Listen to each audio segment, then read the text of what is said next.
तो रसल ने कहा कि कुछ चीज़ें ये ऐसी हैं जिनका डिस्क्रिप्शन संभव नहीं है। अब उन्होंने कहा डिस्क्रिप्शन देते समय भाषा पर बड़ा नियंत्रण चाहिए। ये हम शुरू में देख चुके हैं कि रसल भाट ने क्लैरिफाई करने के लिए भाषा के कई शब्द हटा दिए हैं।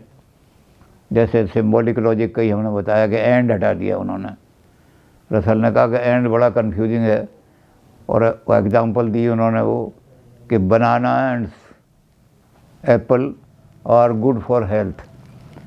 तो ये एंड जो है ये क्या है, बनाना को एप्पल के साथ मिला करके खाओ तब ये गुड फॉर हेल्थ है, या बनाना भी हेल्थ के लिए अच्छा है, एप्पल भी अच्छा है, तो फिर इसका रूप बदल जाएगा, ये एंड नहीं रहेगा, ये एंड जो है और बन जाएगा। तो इसलिए उसने सिंबल दो बना दिए, रसल ने दो बना दिए सिंबल। जब दोनों को कंबाइन करना है तो डॉट लगा दिया, banana dot apple is this thing. इसका मतलब बनाना और एप्पल जोड़ करके मिला करके हेल्थ के लिए अच्छी है।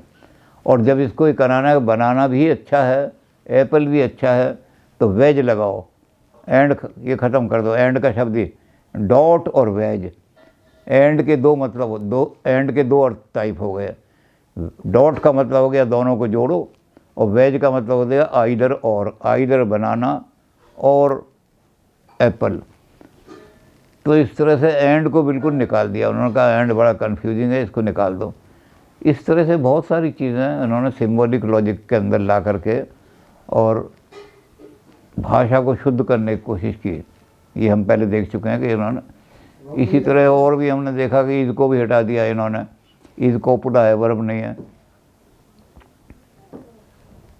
तो इसलिए रसल कहते हैं कि जब डेफिनेशन को लाते हैं डिस्क्रिप्शन को, तो हमें पहले लैंग्वेज का ध्यान करना चाहिए। उसमें कल भी हमने देखा था कि इन्होंने विटगेंस्टाइन वाली बात भी मान ली है। हमारे जो प्रत्ययवादी हैं उन्होंने इस चीज़ को,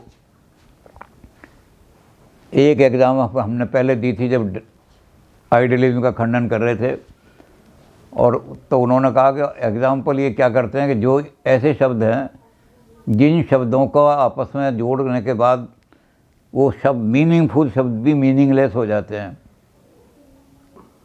जैसे उन्होंने कहा the thatness of that can not be separated from the whatness of that. क्या अर्थ हुआ इसका?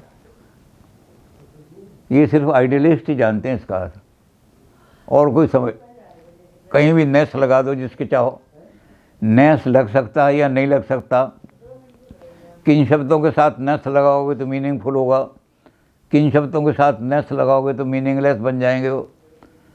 तो जो बात, क्यों ये जो विटगेंस्टाइन तो लेटर हैं, लेकिन रसल ने इनका भी प्रभाव थोड़ा सा ले लिया कि क्लैरिटी करो हमें। तो जैसे इन्होंने विटगेंस्टाइन ने दिखाया कि मीनिंगफुल वर्ड भी अगर ठीक तरह से ना जोड़े जाएं तो मीनिंगलेस बन जाते हैं।